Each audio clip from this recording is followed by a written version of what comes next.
Scott Grayson from 97.3 ESPN.com, Grayson's Grades. Joins us now with our first edition of Grayson's Grades. Scott, what's going on, pal? How are you? I'm doing good, Mike. You're right. I guess summer's going to be winding down here soon. Yeah, man, and the last we chatted was at the NFL Draft, and then obviously those guys are on display now at the Eagles training camp. So kind of give us a couple of guys in this training camp that you're going to have your eye on, throughout this process leading up through the preseason.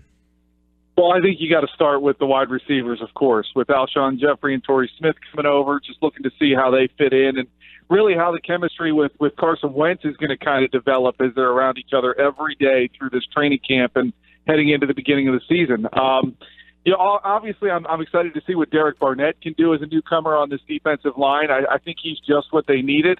The question is how quickly he can get everything picked up to be able to move at the speed he was playing as he wound down his college career, because I think he's just who Jim Schwartz wanted. We were talking about him at the draft, and I'm really looking forward to seeing what he can do as well. So, I mean, that's really some of the biggest things I want to see as far as the new guys go. I mean, Lane Johnson being back, we saw him at the end of the season, the beginning of last season. In a way, he's kind of a new guy. He missed 10 games last year. So let's see him with this offensive line again and really kind of get a grip on what this team's looking to do. Also, I really want to see what LeGarrette Blount can do with this team and what he can do running behind that offensive line a little bit. I think he's a little bit of a spark that they needed. So, I'm really pleased with some of the things they did this offseason to try to shore up some of their big question marks. But there's still question marks until we see how these guys produce. Scott, is there a player that you look at and say, I think this guy's going to surprise people this year? Maybe someone who didn't play that well last year? Somebody didn't play well last year. Let me think. Jason Kelce is a guy who I think it's funny. Every year it seems like we label him as a position battle guy, right? A guy who could lose his job. But, he's a guy who's really got to come out and anchor this line at the beginning and up front and really get it going at center. He's had some really bad snaps occasionally. He's had some rough times. I think last year, he admitted, he played poorly, and he needs to step up his game. He's supposed to get some pressure at that position, possibly from Tyler Orlovsky. But he's been coming off an injury, so that rookie's not going to be able to push him as far or as hard as I think everybody wanted him to. So I think Jason Kelce is going to be one of those guys you got to keep an eye on to see whether or not he can kind of do what he needs to do to really help the rest of that offensive line, make the calls that he needs to make the good snaps to let Carson get the play started well. And we know it's shorts and helmets, but where would you grade Nelson Agholor so far from what you've seen or heard? Do you see him having any impact this season? I mean, everybody's talking about how he seems to have come back in with a new mentality. Until he can do it with the lights on or in front of the crowd on game day, I just can't buy in. I've just been too disappointed and can't buy in on Nelson Agholor until, we get out there in game one. I mean, I don't really – sure, you want to see him do it in the preseason, but he kind of has shown up in the preseason before. And, he's got to do it on game day starting week one. And if he can start him with catching the ball, limit the drops, obviously the things that he had big-time problems with last year, then perhaps he can be a part of this team going forward. I mean, it's a huge year for him to try to secure his spot, perhaps not just with this team, but elsewhere in the league. Because if he doesn't produce, if he has too many drops, if the things that bit him last year and the year before keep biting him again, he's going to be out of this league here in the next year or two. Since we're talking wideouts with Nelson Agholor, what about Doug Peterson's comments on Shelton Gibson today? Do you think Shelton Gibson's in danger of not making this football team? Well, I liked him as a pickup when they got him. I thought he was a great draft pick. Of course, like Mike, having watched a lot of West Virginia games and having even covered him a little bit in the past. He's a good kid. I mean, he's got great wheels, and you heard Doug Peterson say that today. He wants to see him with the pads on and the speed that he can apply. But, yeah, I would agree, with what you said, Pete. I think he's got to prove something here this preseason or he's going to have a tough time making this team because, as we always talk about when we get down to the end of the preseason, it's a numbers game. How many guys at this position? If you take one extra here, you take one less over there. He's going to have to prove himself on special teams as well in order to make this roster. But, he didn't have great OTAs, and I think they're looking forward to seeing what kind of a player he is here in training camp.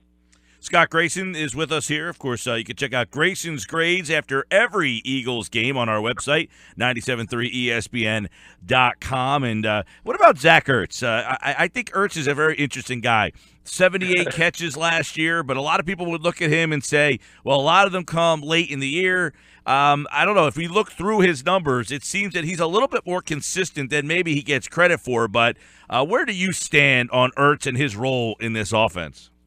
I've always liked Ertz, but you're absolutely right. He is a very interesting subject to keep an eye on because he does kind of come and go throughout the course of a game and sometimes week to week. And so, I mean, I really think that he's going to have a better year than last. I think they're going to look to him more.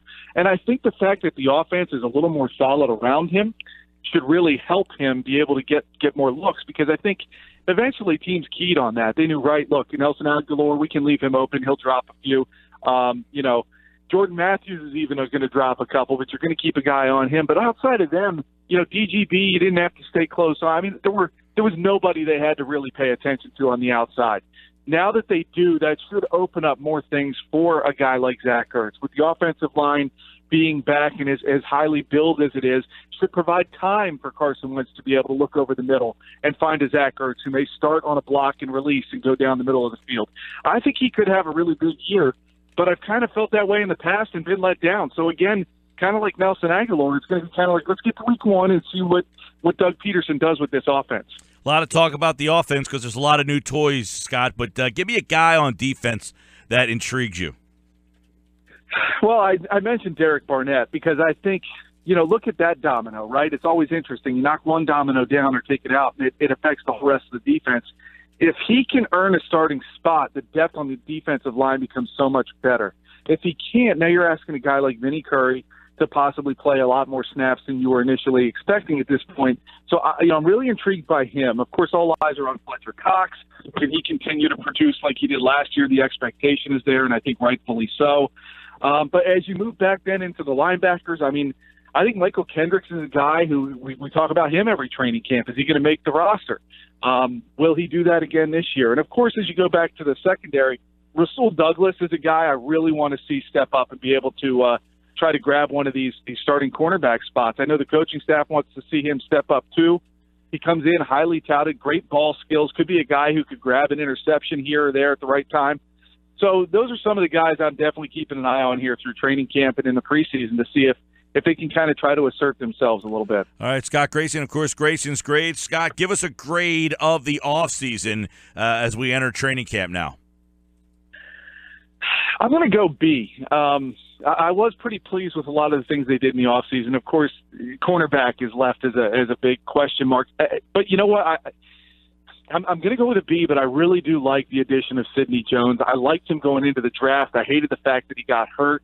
But the Eagles found a way to get him, and in the future, he's going to be a huge piece to have. It's just going to hurt for the first half or three-quarters of this season.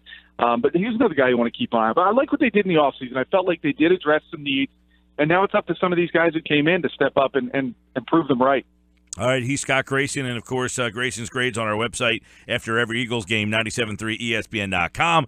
You'll hear more from Scott on the Eagles as camp is now open for business this week here on the Sports Bash 973 ESPN. Thanks, Scott. All right, thanks, guys.